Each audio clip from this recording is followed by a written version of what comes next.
Hey guys, Herbal Prepper here, and today I'm gonna talk about one herb, or it's not really an herb, it's kind of in the algae and the fungus type family. It's a symbiotic relationship between an algae and a fungus, similar to how a SCOBY, for those of you that make your own kombucha or things like that, you'll have a SCOBY. It's called a symbiotic culture of bacteria and yeast, SCOBY. Same thing with this. What I'm going to show you is called a lichen, or old man's beard, or Usnea.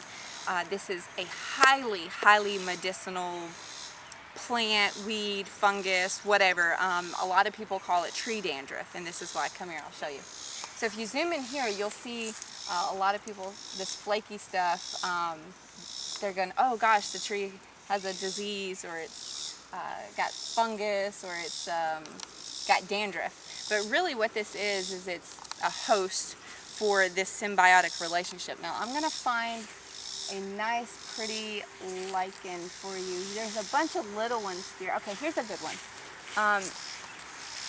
Can you see that? You zoom in really good and you can get a good look at it. Let me see if I can go ahead and harvest it.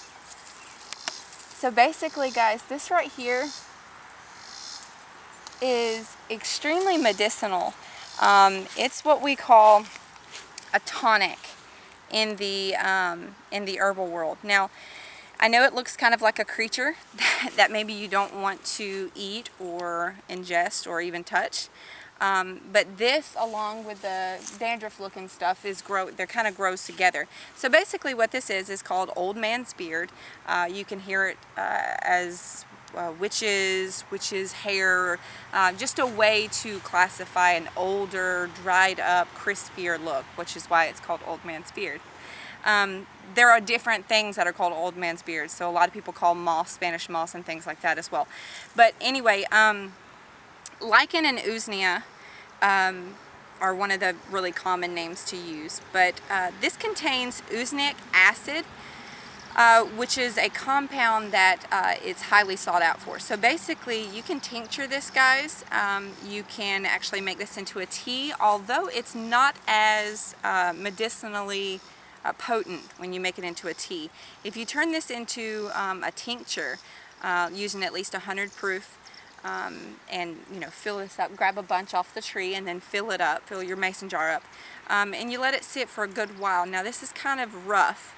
I don't know if you want to zoom in here. This is kind of rough, and see how that white, see how as I pull it out, see how it has that white before it snaps? Let's try that again. Can you see that? I'm going to pull it out. Uh-oh, that one just snapped. Let's come here. I'll pull this out. That one just snapped too. Well, sometimes it works, sometimes it doesn't. But anyways, as you pull it out, you'll see that white strand? It's very small right there on my first finger.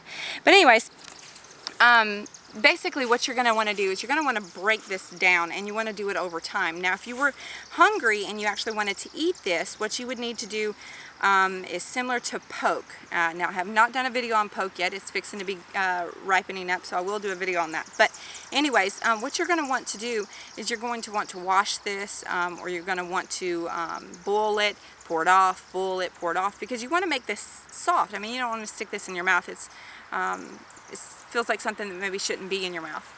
But anyways, guys, this is highly antimicrobial, highly antibacterial, great antiviral. It's a tonic. It works on almost every part of the body. Some herbs that I talk about are just good viral. They have some other actions, but they're just good viral. This is one that really excels in all of the body. It's gentle, but yet it still packs a punch. This is something that you would use at the beginning of a cold, and I would use this in combination with elderberry, echinacea, maybe even some yarrow, and really knock that cold out, whether it be bacterial infection or viral infection, really before it gets started.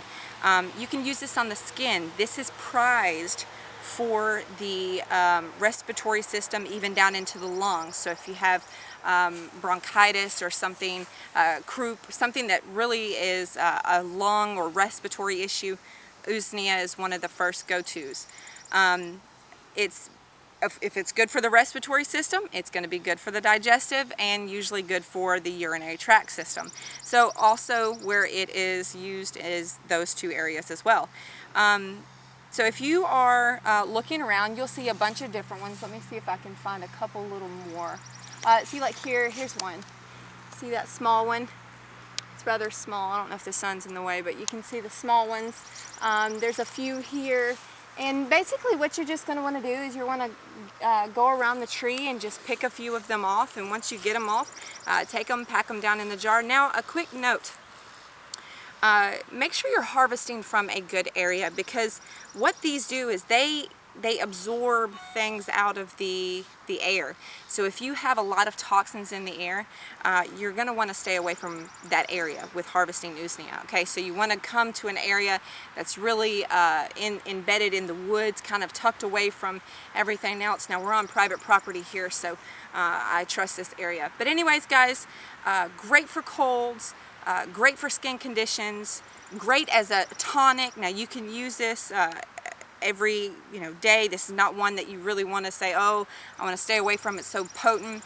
You can use this and you can build up the level and basically use it as a preventative, and you can use this to aid the body into kicking out a virus or bacterial infection that you might have. Very, very good plant, guys. Get to know Usnea. It grows all over the world, and there's, like I said, there's multiple different kinds. So make sure you educate yourself on your area and the kind that might be growing near you. Make sure you get yourself some Usnea. Tincture it up and save it, and you'll have it for a good long while. So guys, I hope the video is a blessing to you. Until next time.